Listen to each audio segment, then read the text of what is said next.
A aula de hoje é Romanos 14, de 13 a 23. A gente vai abrir o texto aí, vai ler.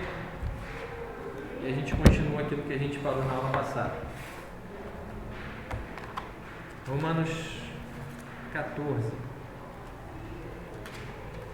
do verso 13 em diante, diz assim: Não nos julguemos mais uns aos outros, pelo contrário, tomai o propósito de não pôr de tropeço ou escândalo ao vosso irmão. Eu sei e estou persuadido no Senhor Jesus de que nenhuma coisa de si mesma é impura, salvo para aquele que assim a considera. Para esse é impura. Se por causa de comida o teu irmão se entristece, já não anda segundo o amor fraternal. Por causa da tua comida, não faças perecer aquele a favor de quem Cristo morreu. Verso 16: Não seja, pois, vituperado o vosso bem, porque o reino de Deus não é comida nem bebida, mas justiça e paz e alegria no Espírito Santo. Aquele que deste modo serve a Cristo é agradável a Deus e aprovado pelos homens. Assim, pois, seguimos as coisas da paz e também as da edificação de uns para com os outros. Não destruas a obra de Deus por causa da comida. Todas as coisas, na verdade, são limpas, mas é mal para o homem comer com escândalo. É bom não comer carne, nem beber vinho, nem fazer qualquer outra coisa com que teu irmão venha a tropeçar, ou se ofender, ou se enfraquecer. A fé que tens, tem-na para ti mesmo perante Deus. Bem-aventurado é aquele que não se condena naquilo que aprova. Mas aquele que tem dúvidas é condenado se comer, porque o que não faz, o que faz não provém da fé, e tudo que não provém de fé é pecado. Vamos orar? Senhor, muito obrigado por essa manhã, pela leitura da Tua Palavra, que o Teu Espírito Santo possa ministrar aos nossos corações, nos ensinando aquilo que o Senhor revelou, e que a nossa vida seja impactada e transformada por essas verdades. Em nome de Jesus. Amém. Beleza? Então, a gente falou na aula passada sobre o relacionamento entre os fracos e os fortes. Lembra disso? Você lembra que era? Você estava aqui não? Tá. Quem eram os fracos e os fortes aí? Lembra disso? Olha um pouquinho para trás aí no capítulo 14.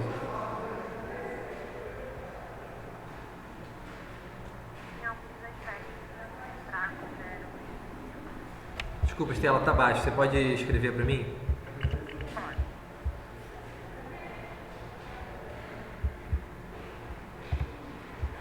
Fracos e fortes, quem é?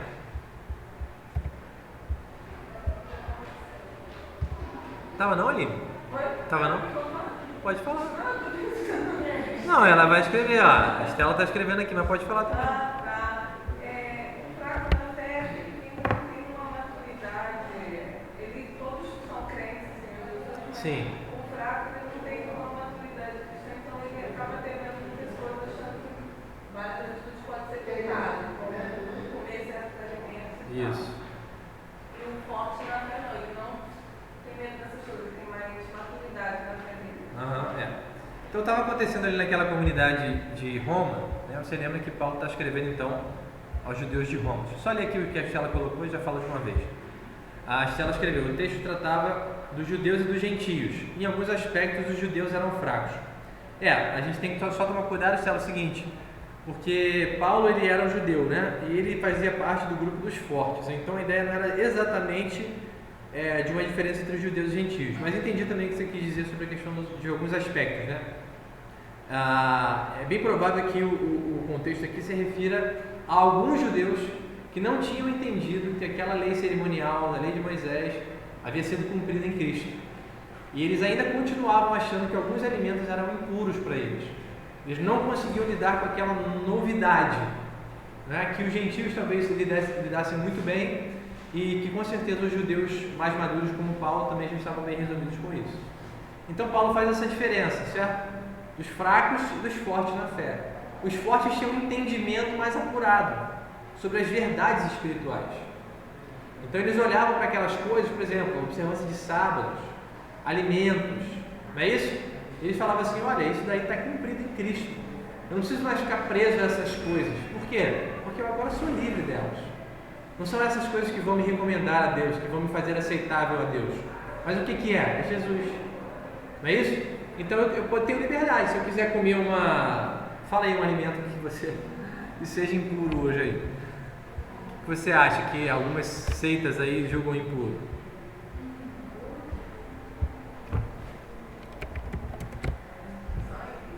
O sangue, o que mais? Carne de porco, né? Tem algumas seitas que ainda falam, né? Carne de porco.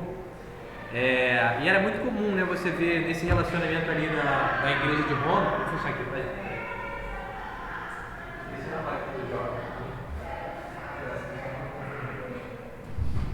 Então você vê naquela comunidade cristã do primeiro século ali em Roma, você tinha um casamento ali de duas culturas, certo? Judeus e gentios.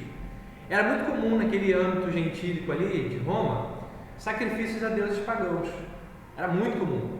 Então os judeus que não tinham uma consciência muito apurada, mas assim, né, madura, eles acabavam achando que eles não podiam comer aquelas coisas. Eles não comiam nada mesmo, para não correr nenhum risco. Por isso que Paulo vai dizer aqui no início do capítulo que tinha alguns que comiam legumes. Ou seja, para não correr no risco de comer qualquer coisa sacrificada ao ídolo, eles só comiam legumes, naquele contexto ali de Roma. E Paulo vai mostrando, olha, isso já não é mais. Você tem uma classe ali que ele considera como fortes, que são justamente aqueles que entendiam que aquilo ali não é nada mais. Não tem valor aquilo ali. E o que significa isso para a gente hoje? Vamos supor, você é cristão. Você está caminhando ali, morto de fome, aí roubaram tudo que você tem, você está caminhando na rua, aí você vê lá uma oferenda lá em Iemanjá, na praia. Não sei como é que é a oferenda em Iemanjá, mas enfim, vamos supor que você está passando, talvez no cruzamento, você vê lá aquela galinha bem preparada com farofa, batata e tudo mais. E aí, você come aquilo ali ou não come, sabendo que a sua vida está dependendo daquilo? Pode comer. A Aline falou que come, hein? Tá? É Adriano seu nome? Sim. E aí, você comeria ou não comeria aquela galinha? Eu acho que no caso extremo eu comeria sim. Eu oraria a Deus. Aham. Antes, aí eu comeria. Isso aí, já fez uma oração logo para limpar o alimento. Brincadeira. Mas é interessante porque é uma coisa difícil até pra gente, né? Porque a gente tem uma consciência, mesmo que não tem nada a ver muito com o judaísmo, né? Que eles chamam assim o alimento impuro, né? A gente tem mais uma relação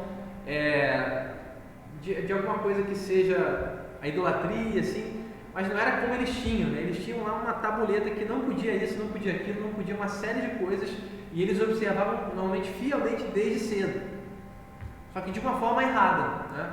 Muitas vezes você vai ver Paulo combatendo o fato de que os judeus eles guardavam aquela lei ali para a salvação, e não é isso que Deus queria.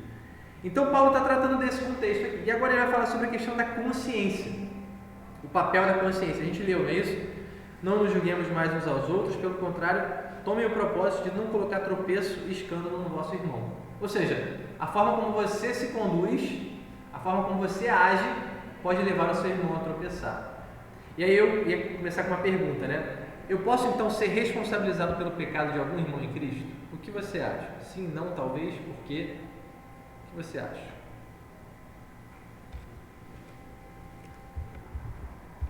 Pelo pecado dele. Isso, pelo pecado dele. Algum pecado sequer. Não, mas a gente pode ter uma responsabilidade se a gente colocar aquilo, né? Ele pecar, a responsabilidade dele. Sim. Se a gente leva ele a pecar, também tem. Então você concorda com a frase, né? Eu posso ser responsabilizado pelo pecado do meu irmão? Eu posso ser a causa. A causa. A causa, vamos usar outra palavra. Eu posso ser a causa do pecado do meu irmão. Tá. Me dá um exemplo prático aí hoje em dia. Se a pessoa enxerga a gente, vamos supor, como exemplo. E a pessoa é fraca na fé. Se aquilo ali escandaliza ele, eu sei que aquilo escandaliza, mesmo assim eu faço. Por exemplo. Alguma mágoa no coração. Tá. Beber alguma coisa. Beber. Ou ir a certos lugares. Uhum. Não sei. Será que uma coisa não posso ser a causa do pecado? Será que não pode gerar alguma coisa no coração dele? Aham. Depois ele possa guardar aquilo e aceitar. Vira pecado. Então é interessante, né? Porque a gente tem no meio da nossa comunidade cristã uma responsabilidade também com os outros, né? E Deus fala muito sobre isso, né, na palavra. Então você tem o fato de que você vai prestar contas de si mesmo, nós vimos na aula passada, verso 12, não é isso? Assim, pois, cada um de nós dará contas de si mesmo a Deus. Sem dúvida, os cristãos estão incluídos aqui, mas também, sem dúvida, o mundo inteiro vai dar contas de si mesmo a Deus, né? Cada um vai se apresentar diante de Deus e mostrar aquilo que fez, certo? Mas também, se não me engano é Hebreus que vai dizer que, especialmente aqueles que são mestres, né, que ensinam, eles têm responsabilidade para com o outro. E aqui nós vemos essa responsabilidade para com aquele que é fraco na fé. Não é isso? Ou seja, nós temos uma responsabilidade pessoal sobre como eu vivo, o que eu faço na minha vida, mas também o que eu fiz em prol do outro irmão. O que eu fiz para que ele fosse edificado ou então caísse na fé? Porque são coisas que realmente envolvem a gente. Eu lembro que uma vez eu estava voltando no seminário, conversando com um amigo, né? Aí eu falei assim, na verdade tinham dois amigos no carro, né? Colegas de seminário. Aí eu falei assim que a gente tem, a nossa responsabilidade muitas vezes implica até no que o outro vai entender. Porque tem coisas que eu falo que não são às vezes uma coisa ruim. Só que da forma às vezes como eu falo, a pessoa vai entender outra coisa. E aí ficaram discordando de mim, não, que absurdo. Mas só que se você parar para pensar, uma série de coisas que eu posso vir a falar aqui, dependendo da forma ou num contexto diferente, pode realmente produzir alguma coisa ruim no coração de quem está me ouvindo. Ou deixar ele entender que aquilo lá é uma coisa boa, sendo que não é, entendeu? Alguma coisa assim. E isso o que quer dizer? Isso quer dizer realmente essa responsabilidade que a gente tem para que a gente não seja um tropeço na vida dos outros. Então é isso que Paulo está colocando aqui. Ele pega esse relacionamento aqui dos fracos e dos fortes, ele está dando agora uma aplicação prática para saber como é que eles vão conviver juntos. Porque o que estava acontecendo? A pessoa que era forte na fé, aqui no caso não é o cara que não peca, tá? Os dois pecam, o ponto aqui não é pecar ou não pecar. Aqui é fraqueza de consciência, tá? Uma consciência, tem a ver com a ignorância e com o saber. Paulo vai até falar sobre isso em 1 Coríntios. Tinha uns que tinham entendido, alcançado uma maturidade para compreender algumas coisas, além do que outros ainda estavam compreendendo de maneira errada. Então isso era fraqueza e isso era a força na fé, tá? Não é uma questão de que eu sou mais santo que você, não era isso. Mas Paulo então está tratando desse assunto, desses dois grupos dentro da comunidade cristã. E ele vai falar tanto para um quanto para outro como proceder. E ele vai falar sobre comida, né? Então vamos lá para o texto. Não nos julguemos mais uns aos outros, pelo contrário. Tomem o propósito de não colocar tropeço ou escândalo no vosso irmão. Ou seja, a ideia é que a gente não fique mais condenando um ao outro. Muitas vezes essa ideia de julgar na Bíblia ela é colocada como condenar. Então, olha, eu não preciso ficar julgando naquela condenação, tá vendo? Aquele cara ali é horroroso, aquele cara ali é libertino. Ou então, isso aí é fraco, não entende nada, entendeu? Ele vai falar, olha, não julguem isso. Mas a ideia, o John Stott, a gente está usando esse livro aqui como auxiliar, tá? Adriano e Mariana. O John Stott, que é o comentarista desse livro, ele vai dizer que é um jogo de palavras aqui até no grego. Quando ele fala assim, tomem o propósito de não colocar tropeço, ele vai dizer assim, julguem isso. Como se fosse a mesma palavra, julgamento, entendeu? Olha, não nos julguemos, mas julguem uma coisa. Ou seja, tomem uma decisão aqui. Não coloquem tropeço ou escândalo no vosso irmão. Então, ao invés de a gente ficar se julgando mutuamente, aqueles que têm uma consciência um pouco mais apurada, aqueles que não têm, algo deve estar acima disso. O quê? Não colocar tropeço, ou seja, não levar o irmão a tropeçar. Não levar o irmão a enfraquecer. Não permitir com que a minha conduta faça com que ele peque em algum caso. Certo? E a gente vai ver aqui que tem algumas nuances assim perigosas, porque senão daqui a pouco a gente pode nem mais viver, né? E se tudo for escândalo para o outro, eu não vivo mais. Porque tem várias alas no movimento evangélico que eles se escandalizam com tudo. Mas a ideia não é essa aqui. A gente vai ver que o contexto está apontando para essa caminhada junto, que leva realmente, como a Aline falou, o irmão a tropeçar, a pecar. Tá bom? Então, verso 14. Paulo fala, eu sei, estou persuadido no Senhor Jesus, de que nenhuma coisa de si mesma é impura, salvo para aquele que assim a considera, para esse é impuro. Então abre lá em Marcos, capítulo 7, verso 14. Quem achar pode ler, por favor.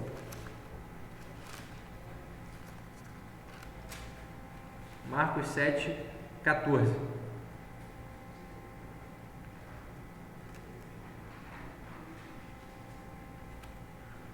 Até o verso 20 só. Chamando assim toda a multidão, disse-lhes: ouve-me, vós, todos se compreendei. Nada há para do homem que, entrando nele, o possa contaminar. Mas o que sai dele, isso é, que contamina o homem. Se alguém tem ouvidos para ouvir, ouça. Depois, quando deixou a multidão e entrou em casa, os seus discípulos o interrogavam acerca desta parábola. E ele disse-lhes: assim também vós estáis sem entendimento? Não compreendeis que tudo que de fora entra no homem não o pode contaminar?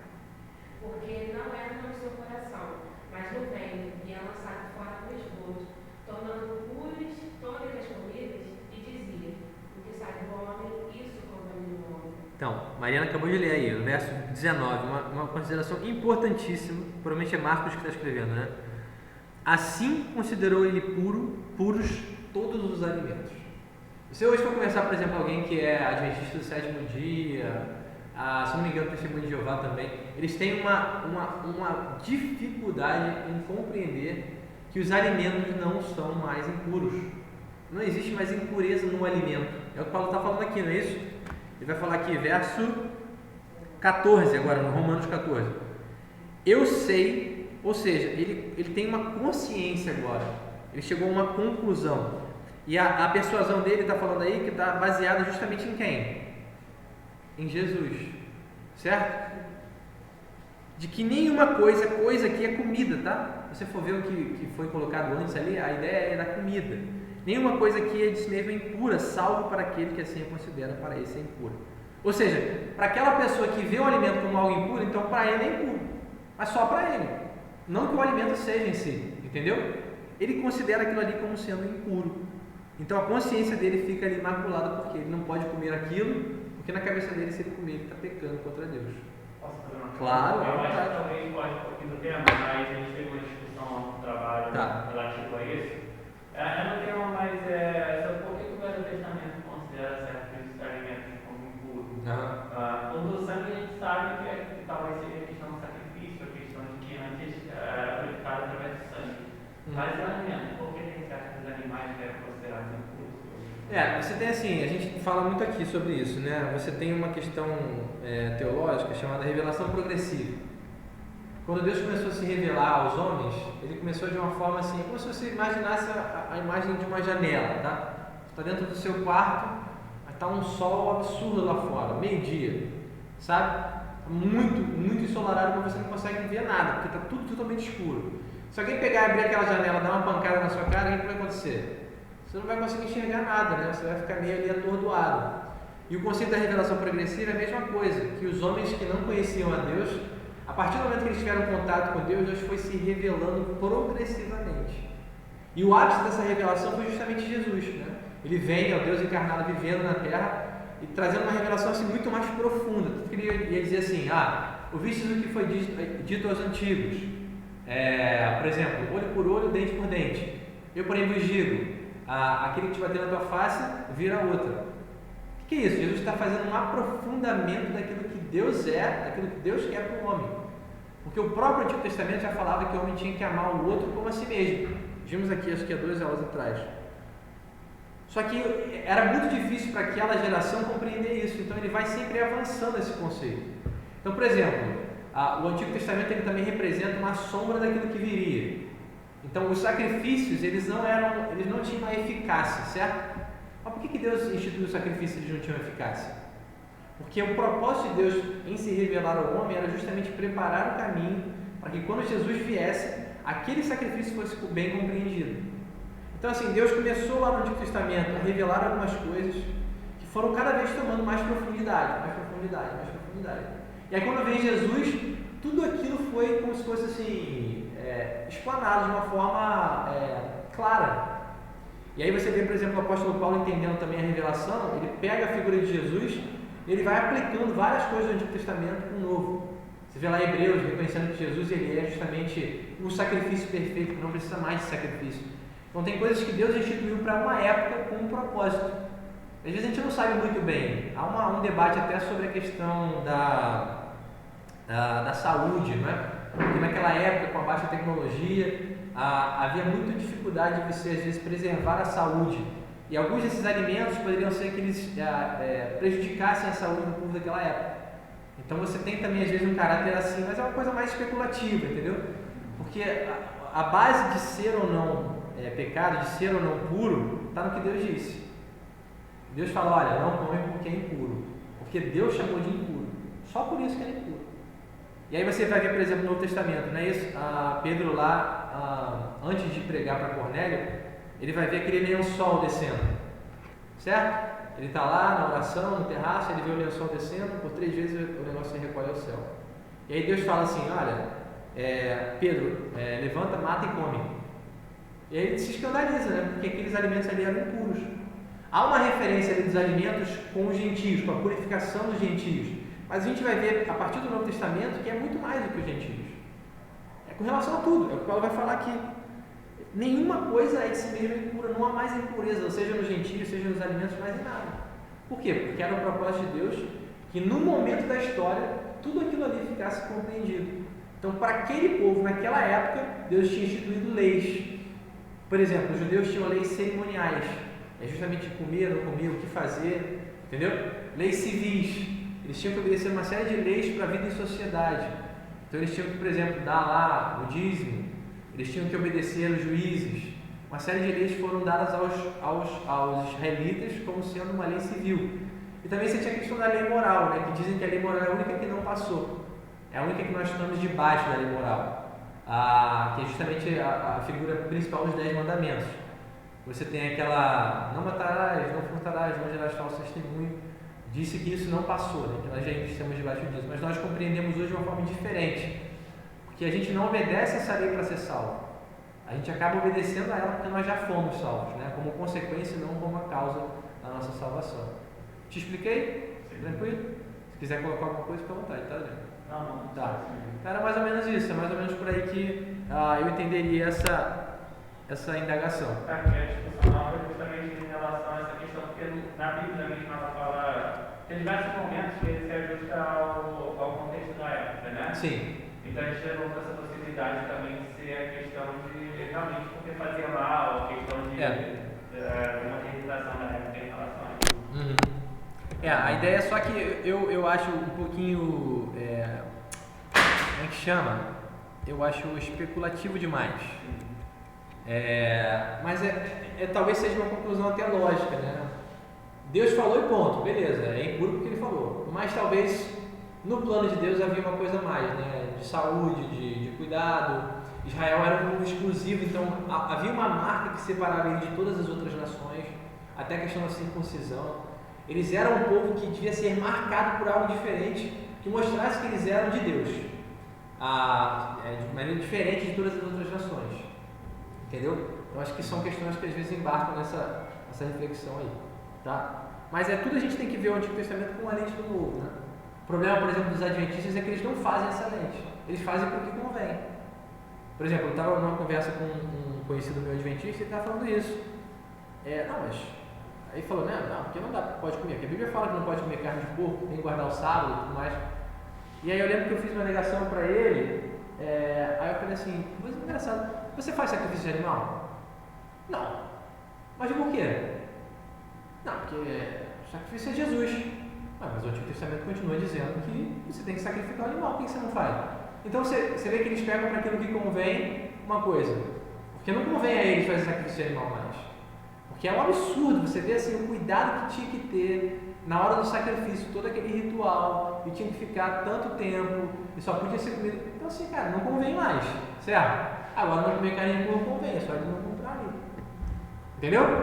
Então é para aquilo que convém eles pegam, para aquilo que não convém eles não pegam. Mas aí a gente entende como? Pela lente do Novo Testamento.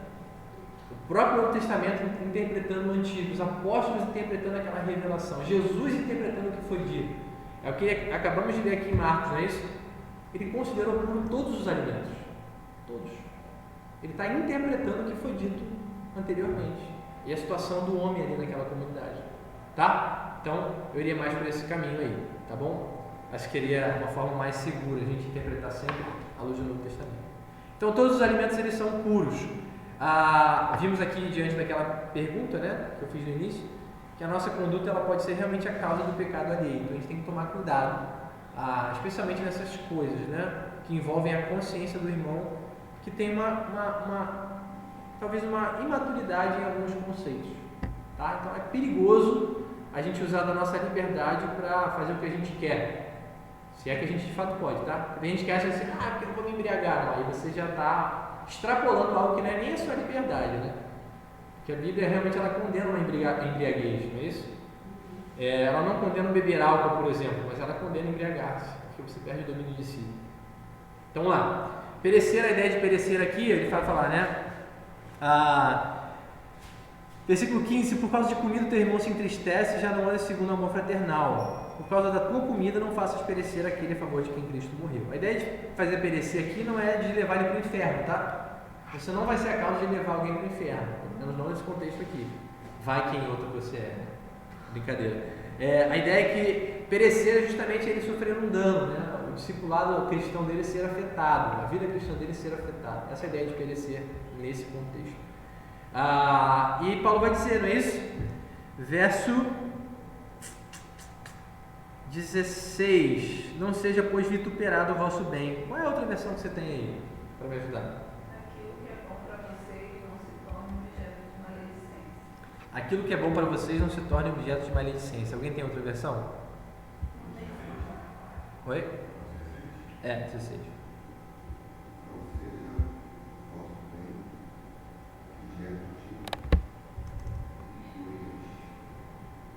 Objeto de injúrias. Então a ideia justamente é de ser mal falado, né? É um bem a gente ter essa liberdade, né, como cristãos.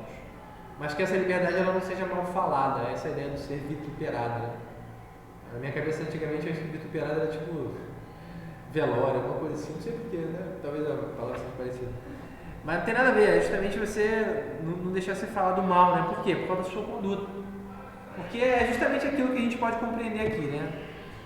Se a gente se diz cristão, o que isso carrega? Já para eu pensar? O que carrega quando você fala assim, eu sou cristão? As pessoas acham que você é uma pessoa correta. As pessoas de fora, né? As pessoas acham que você é uma pessoa correta. Que você é uma pessoa santa, talvez. Às vezes elas têm um entendimento sempre equivocado do que é santidade. Mas elas acham que você ama, que você ajuda as pessoas. Isso está meio como se fosse um pacote do que se diz cristão. Certo? Alguém moralmente legal. Beleza? Só que aí você vê que do meio da comunidade daquela pessoa que se diz cristã, você vai ver que é uma discórdia danada, entendeu? Um julga o outro fica chateado com o outro. O que isso acontece? As pessoas começam a falar mal. Essa é a ideia de ser vituperado. Aquela liberdade não está sendo usada de maneira legal, sadia. O que acontece? A comunidade começa a ficar mal falada. Então, que essa liberdade não seja esse motivo, tá? Por quê? Porque o reino de Deus não é comida nem bebida. Ou seja, Paulo está falando, olha, comida, bebida, essas coisas são secundárias. Porque o reino de Deus é maior do que essas coisas. Porque o cara que tem uma consciência mais apurada vai pensar assim, eu sou livre, cara. Se eu quiser comer uma galinha que foi morta ali na esquina, claro que a gente vai fazer isso, né? Mas se eu quiser comer qualquer coisa, beber cerveja, eu sou livre. Eu faço o que eu quero. Por quê? Porque não há nada mais impuro. Só que Paulo vai falar, olha, existe algo que é maior do que isso. Maior do que comida, maior do que alimento. Seja bem-vindo, jovem. E o que é isso? É o reino de Deus. O reino de Deus é maior do que isso. E ele não se consiste em comida nem bebida, mas ele consiste em quê?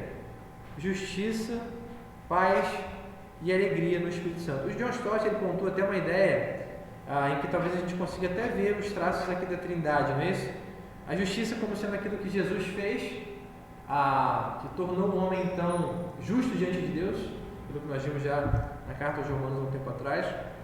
A ideia da paz, a paz com Deus, com o Pai, a quem nós éramos inimigos, e a alegria no Espírito Santo. Mas de uma forma ou de outra, isso aqui consiste nos valores do reino, né? São os valores do reino de Deus, que estão muito além do que comida e bebida, coisas que são assim passageiros, não é isso? Por assim dizer. Então Paulo está falando, olha, existe algo muito mais valioso que isso. Então, por causa desse reino de Deus, que não é comida e bebida, você precisa atentar para as suas prioridades, para o que você julga ser mais importante. O que é mais importante para você? Exercer a sua liberdade ou amar o irmão? Você vê que isso é algo que a gente está aqui, né, lendo a carta aos Romanos, que foi escrita 2000 anos atrás. Mas só que é totalmente aplicável à nossa vida hoje. Será que eu uso da minha liberdade hoje para amar o irmão? Ou eu uso da minha liberdade hoje para, tô nem aí, que ele pensa. Tô nem aí. E se você parar para fazer uma análise rápida assim, no movimento evangélico hoje, eu tenho muitas críticas ao movimento evangélico, tá? Não é a igreja, porque eu entendo que o movimento evangélico hoje ele abarca uma série de pessoas que não conhecem Jesus. E principalmente elas fazem um monte de besteira e acaba que o cristianismo fica mal falado. É claro que a igreja também peca, óbvio. Só que eu falo do movimento evangélico como um todo, para a gente perceber isso. Porque tem muita gente vivendo uma coisa que não é o evangelho na igreja. Tá? Junto com o povo de Deus. Ok? Mas aqui o contexto é a igreja. Só tem crente aqui nesse contexto, certo? Mesmo assim, há algo que precisa ser prioritário, né? O meu amor aos irmãos precisa ser maior do que a minha liberdade. E a minha liberdade justamente ela vai ser limitada por isso. Então vamos supor, você veio lá da Holanda. Já foi na Holanda, Eduardo? Não. Onde é que você já foi? Cara, Portugal, Itália e... Fazer uma lista. E algum desses lugares você vê cristão bebendo cerveja, assim, álcool? Cara, é mais comum nos Estados Unidos. Estados Unidos, cristão bebendo álcool. Tá. Sério? Acharia que seria mais na Europa. Eu acho que depende também da vertente. Vertentes. Bom, eu já vi em mídia, né? Também não fui na igreja. Entendi, viu em mídia, tá. Então, assim, você tem alguns países em que os próprios cristãos, eles têm um consumo de álcool. Estou usando álcool aqui porque é uma figura muito conhecida nossa, tá? Só que na nossa cultura, especialmente evangélica brasileira, álcool é uma coisa assim, do diabo, né? Total. Só que se a gente for para a Bíblia, assim, olha, não é. Né? Por quê? Porque Jesus bebia vinho. Aí tem gente que vai falar assim, porque o vinho não tinha álcool, tá? Então por que, né? Fala assim, não vos embriagueis com vinho, né? A gente nunca viu alguém ficar embriagado bebendo suco de uva, então é bem provável que realmente esse vinho que Jesus bebia também tinha álcool. Mas enfim, se você vem de um outro país que é muito comum o cristão beber álcool, aí você se move para cá, vamos supor que você é um missionário, tá? Veio lá da Europa ou dos Estados Unidos, onde se bebe álcool no meio da comunidade, bebe vinho para tomar ceia. Vamos supor hoje, dia de ceia, a gente bebe com vinho. Aí chega aqui, a pessoa vem com vinho assim e pensa, caramba, não, vinho é bebida alcoólica, né? E aí o que você vai fazer se você é um missionário? Você vai beber vinho mesmo assim, dane-se? Não, o que você vai fazer? Você vai abrir mão da liberdade que você tem. Para quê? Porque você ama os irmãos na frente da sua liberdade. Então a sua liberdade, inclusive de consumir algo, ela é limitada por esse fator preponderante. Qual é? O amor aos irmãos. Concorda comigo? Discorda? Sim? Não? Por quê? Fala aí, Rodrigo. Estou achando que você está muito desejoso de falar. Tá não? Tá não, né? Então, vamos seguir aí, verso 19. Estela, você tinha feito um comentário no início, me desculpe, eu passou despercebido. Quando eu fiz a pergunta, a Estela falou assim, acho que não somos responsáveis sobre a questão do pecado do irmão, mas é errado não vigiarmos o que fazemos e não nos importarmos em ser pedra de tropeço ao nosso irmão. Beleza, aí a Aline me ajudou aqui, Estela, com a questão da palavra. Aí eu usei a causa, né? Nós podemos ser a causa do pecado, não necessariamente responsáveis, mas a causa do pecado. E aí acaba que a gente pode ser responsabilizado por sermos a causa, né? Gostou? Do pecado dos nossos irmãos. Beleza? Então, verso 19, continuando aí. Fala. Claro. Que Paulo começa falando de alimentos, depois ele amplia o que ele está querendo dizer, mas essa questão do alimento para eles era muito sério. Muito sério. Muito sério. A questão do alimento para o judeu é muito séria, mesmo. Porque eles tinham, você para pensar, né? Era uma marca deles. O povo era marcado pela obediência. Eles eram assim, eles se consideravam santos porque eles obedeciam todas aquelas coisas. E o judeu não passou, tipo assim, ele não se converteu, por exemplo, vamos supor, eu fui convertido com 21 anos. Ele não se converteu com 21 anos e aprendeu uma série de costumes novos. Não, ele desde cedo, ele conhece os costumes, ele sabe o que tem que fazer, o que não tem que fazer. E ele entende que o relacionamento dele com Deus está baseado justamente na observância dessas coisas. Por mais que você tenha um judeu que tenha se convertido a Jesus e tenha entendido que a salvação não é pela observância da lei, algo que Paulo vai combater, não é isso? Principalmente na carta aos Gálatas. Por mais que você tenha esse judeu agora convertido, ele carrega uma série de costumes. E se a consciência dele não é madura, ele continua ainda preocupado em pecar contra Deus com base em algumas coisas. E quais são elas? Especialmente comida, especialmente o dia sagrado, observância de festas. Então o judeu entendia isso como sendo assim, algo que se eu não fizer eu estou pecando. Entendeu? Por mais que ele entendesse que aquilo ali não levava mais a salvação para ele, ele entendia, olha, isso aqui é muito sério, eu não posso. Então assim, era muito entranhado no judeu. E a gente vai ver por causa desse contexto cultural, justamente Paulo vai mostrando aqui para a gente. Né? Você vê que até o apóstolo Pedro, quando ele vai lá pregar, se não me engano, onde Paulo estava, ele começa a agir como aquele cara que é judeu, assim, eles chamam de judaizante. Ele queria que os gentios obedecessem tudo aquilo ali. Aí você tem tudo aquele desenrolar, não é isso? Vai lá de Atos 10, mais ou menos, até Atos 15, onde tem lá o Concílio de Jerusalém, e eles estabelecem, então, olha, realmente não dá para a gente querer que o gentio seja igual ao judeu. Porque até o judeu, se ele quiser, ele não obedece mais. Por quê? Porque aquilo foi cumprido em Jesus. Então, até o apóstolo Pedro tinha uma consciência, assim, imatura naquele ponto. E depois ele revê e fala assim, realmente, isso aqui não está certo. Realmente precisa ser alterado. A gente precisa estabelecer algum parâmetro aqui de convivência entre os judeus e os gentios, que era justamente a questão do sangue, da carne de animais estrangulados, vamos assim. Então eles estabelecem aquilo ali como se fosse só um ponto de contato para a convivência entre os judeus e os gentios, porque era muito entranhado no próprio judeu. Beleza? Versículo 19. Assim, pois, seguimos as coisas da paz. A ideia aí de seguimos é que a tradução aqui na minha, pelo menos, está um pouco equivocada. Alguém tem outra versão aí? Por isso, esforcemos-nos em promover tudo quanto conduz à paz e à edificação. Então, a do Eduardo já traz uma exortação. Na minha dá a ideia de que ele já segue, né? Nós seguimos. Não, a ideia é que Paulo está trazendo uma exortação mesmo, né? Incentivando. Assim, pois, sigamos, no caso, né? Ou nos esforcemos para seguir as coisas da paz e também as da edificação uns para com os outros. Ou seja, ele contrasta agora, não é isso? Você fazer perecer e você edificar. Então, ou eu edifico meu irmão com a minha conduta, ou eu faço com que a vida dele se deteriore, se prejudique. Então, eu preciso escolher o que eu vou fazer. Eu vou usar da minha liberdade para quê? Para fazer com que aquele irmão cresça na fé em Cristo, para que ele avance, para que ele seja cada vez mais conhecedor das verdades, para que ele ame mais a Deus, ou para que ele se escandalize e venha pecar por causa da consciência. Beleza? Então são coisas que a gente precisa pensar. Então, uma exortação Paulo está dando para a gente seguir. Verso 20. Não destruas a obra de Deus por causa da comida. Todas as coisas, na verdade, são limpas. Mais uma vez ele vai dizer, não é isso? Todas as coisas são limpas. Mas, o que é mal então? O que é sujo? O que ele vai dizer aí? Comer com escândalo. Tem outra versão aí para comer com escândalo? Acho que é a sua, Eduardo. Olha lá. Verso 20. Não destrua a obra de Deus por causa de comida, toda alimento é puro, mas é errado comer qualquer coisa que faça os outros tropeçar. Muito bem, então esse aí já fez uma tradução, não é isso? Uma interpretação do que seria o escândalo, que é justamente fazer o irmão tropeçar. O contexto está mostrando presente. Comer com escândalo, no caso, é justamente você levar o seu irmão ao pecar. Então, assim, eu não posso fazer mal ao meu irmão de forma que ele vá pecar. Então, se eu tenho uma consciência apurada daquilo que eu posso e que eu não posso, eu vou limitar a minha caminhada, as minhas atitudes, para que aquilo ali não leve meu irmão ao pecado. Eu acho muito legal o exemplo do álcool, né? Porque as pessoas falam assim, você não bebe por quê? Aí as pessoas falam assim, porque é errado, né? Não é porque é errado beber em si, né? Mas eu entendo que no contexto onde eu estou inserido, aquilo ali pode promover algo ruim para irmão na fé, por exemplo. Às vezes eu nem conheço, tá? Às vezes eu nem conheço o irmão na fé.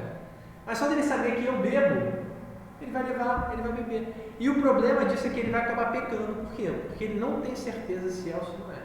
Mas como ele é levado pelo exemplo, ele acaba pecando. Por quê? Porque ele é condenado pela própria consciência. Aquilo que a gente vai ver no final do texto de hoje. Ele come com dúvidas. Ele faz aquilo ali, na dúvida, será que é pecado ou não é? Pode ser pecado, mas eu não sei. Então eu vou fazer mesmo assim. Porque eu estou na dúvida, pode ser, pode não ser. Só que aí Paulo vai mostrando, olha, isso é pecado. Por quê? Porque o que ele faz, a gente vai ver agora, né? Não provém da fé. Então, olha lá, 1 Coríntios 8. Quem abre aí? E lê. Texto muito importante. É como se fosse um paralelo, tá? Só que você vai ver que é um outro contexto, mas ajuda muito a explicar o que Paulo já está falando aqui. 1 Coríntios 8, até o final do capítulo.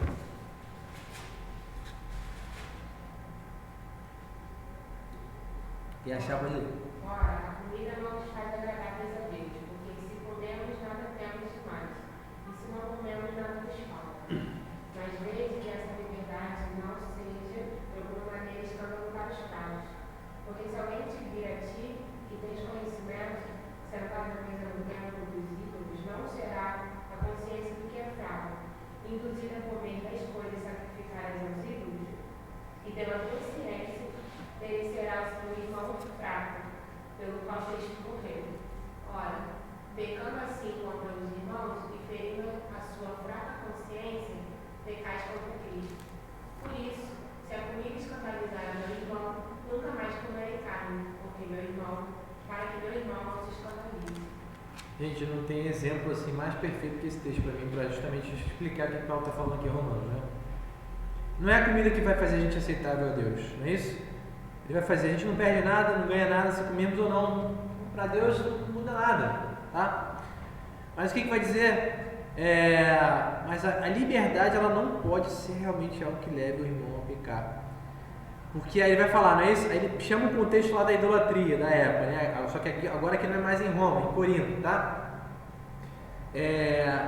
Se alguém vir a ti, olha só, talvez a pessoa, ele nem saiba que a pessoa viu, é o contexto que a gente está falando aqui, né? Às vezes eu nem sei que o cara está me vendo, está percebendo o que eu estou fazendo. Mas se alguém vê você no templo de ídolo, não será a consciência do fraco induzida a participar de comida sacrificada a ídolos? Se você é um cara que tem a consciência de que o ídolo nada é no mundo, que não muda nada aquela comida ali para você, você pode muito bem estar lá. Você pode comer lá carne de porco, galinha oferecida ao Oxóssi, sei lá o que for. Você pode comer aquilo porque aquilo não vai fazer mal a você. Não vai. Não vai. Mas o que vai fazer mal no caso? Imagina se algum irmão em Cristo, convertido, tá? Ele tem consciência fraca. Ele veio desse mundo de idolatria. Ele entendeu depois da conversão ali que aquilo ali é pecado. Que quando ele faz aquilo ali, ele sacrifica o ídolo. E aí, quando ele vê você, que tem que saber, é o que eu deixo de dizer, né? Você tem um conhecimento apurado. Ele vê você que tem esse conhecimento sentado na mesa de ídolos. Não é isso como se você vê você sentado lá na Umbanda. Ou na Umbanda não, acho que é mais o candomblé, né? A questão do oferecimento. Né? E aí você está lá e comeu aquelas coisas. O que você fez ali? Você está induzindo aquele irmão que é fraco a pecar. Por quê? Porque ele vai ser induzido numa próxima ocasião, ou talvez ali naquele mesmo ambiente, a comer daquelas coisas. Só que ele não vai ter a mesma consciência que você, entendendo que aquilo ali não faz mal a ele. Ele fica naquela dúvida. Ele sabe que aquilo ali é oferecido ao ídolo. Ele acha que ele pode estar pecando contra Deus. O que ele está fazendo? Não só ele está pecando, como você também está pecando. Os dois estão pecando. Então é o que Paulo está trazendo aqui, não é isso? A gente precisa ter esse zelo, esse cuidado. E a gente precisa aplicar isso ao nosso contexto. Não temos mais essa ideia, não é isso? De carne de porco, de coisas impuras em si. Mas nós temos essa questão muito da idolatria ainda, de seitas, de outras religiões. Fala, claro. Disso, assim, não é muito pro lado de judeu, gentil, nada disso, mas é mais nos dias de hoje. A Páscoa, por exemplo. Eu não tenho, gente, no caso, não tem problema nenhum em comer carne, frango, queijo, o que for, para época de Páscoa. Mas a minha família é toda católica, praticamente. Então, quando a gente se reúne, agora não acho que é a pandemia, mas antigamente, quando todo mundo ficava junto no meio de coisa, a gente não comia com frango, né? Peixe, muito peixe. Acho que é peixe. A gente comia peixe. O peixe é mais light, literalmente, né? Peixe. Então, aí a gente comia peixe para não escandalizar o resto da família. Sim. Mas que não teria problema nenhum pra gente fazer churrasco, por exemplo, na Páscoa, porque não é problema pra gente. Sim. Mas para não escandalizar a família, não trazer problema, questionamento, então a gente segue Sim. mesma coisa de gente. O interessante é que esse é um princípio, né? Que a sua família pescou e utilizou. Mas o interessante vamos supor, porque quando Paulo fala aqui sobre a questão do irmão, né, ele vai usar a figura de por quem Cristo morreu, no caso, né? O irmão por quem Cristo morreu. Então você não faz isso para o irmão por quem Cristo morreu. Ele está falando justamente de crente e crente. Então assim, existem alguns ramos, né, isso do cristianismo, agora eu vou até ampliar, né, nem no movimento evangélico, mas do cristianismo, que a gente não pode considerar irmãos. Eu acho às vezes difícil a gente considerar pessoas do catolicismo irmãos. Então, por exemplo, tá? A minha família também tem esse viés aí católico. É o católico não praticante, né? A maioria da minha família. Aqui tem aqueles dogmas ali, carne de porco, né? Carne de porco não pode comer carne, faz só bacalhau, não sei o quê. Bom, até que a gente come uma coisa diferente. Não reclama. Mas, por exemplo, eu não teria problema em comer na frente deles isso, porque pecar ou não pecar para eles não vai mudar em nada, entendeu? Agora, com o irmão em Cristo, sim. Se eu estivesse na casa do irmão em Cristo e ele estivesse ali com algumas questões que envolvessem a consciência dele de comer aquele alimento, eu teria que me abster. Então vamos supor que a gente estivesse aqui numa família convertida, tá? Vou ajustar o contexto. Então, na família convertida, você vê que realmente são irmãos em Cristo, que carregam alguns dogmas equivocados, né? Eu não preciso comer na frente deles para escandalizá-los. Pelo contrário, eu preciso ter cuidado justamente para não fazer isso. Por quê? Porque eu não quero que eles pequem. O ponto é esse, eu não quero que eles pequem. Ou se para mim é tranquilo comer, por exemplo, carne vermelha na Páscoa, e na casa deles eles ainda estão acostumados com isso, eles têm preocupação de que aquilo leve eles a pecarem, eu preciso tomar cuidado. Eu não vou fazer. Eu vou fazer na minha casa, ou em outro contexto, mas eu não vou fazer aquilo ali. Por quê? Porque aquilo ali pode levá-los, especialmente naquela ocasião, a pecar. E aí, Paulo está falando, olha, não façam isso. Por quê? Porque isso, você está justamente levando o seu irmão a pecar. E isso não é o nosso papel. Você está destruindo, né? É o termo forte, né? Mas a ideia é que você está maculando a caminhada espiritual dele, fazendo ele tropeçar. Não é isso que Deus quer.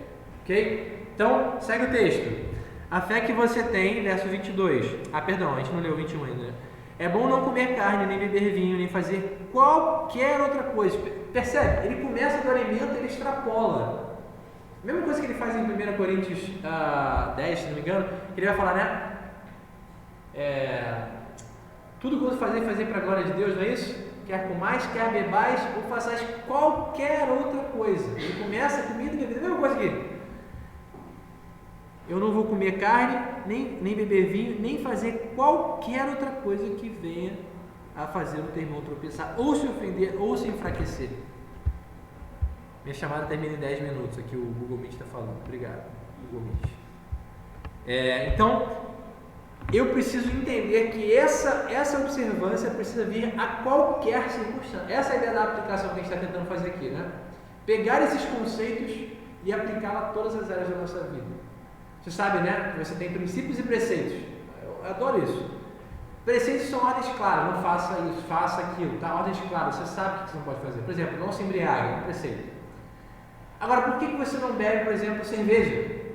Porque você parte de um princípio. Qual? O amor aos irmãos. Então, esse princípio precisa vir para todas as áreas da sua vida. Por que eu não faço isso? Porque eu amo meu irmão. Porque acima dessas coisas está o amor ao meu irmão. Então, isso, gente, isso é algo que a gente precisa realmente observar mesmo, tá? Verso 22, a fé que você tenha para ti mesmo perante Deus, bem-aventurado aquele que não se condena naquilo que é prova. Então a ideia é, se você realmente entende que a sua fé ela é madura e tudo mais, olha que legal, mas que você não fique exibindo isso para as pessoas, fica entre você e Deus, você sabe que que bênção, você use isso para que os outros cresçam, não é isso? Ele vai dizer, olha, bem-aventurado, ou seja, feliz aquele que não se condena naquilo que é prova. E aí parece que a ideia é justamente isso, olha, o que é aprovado? A liberdade dele, o comer as coisas, aprovado isso. Mas que nisso mesmo você não se condene.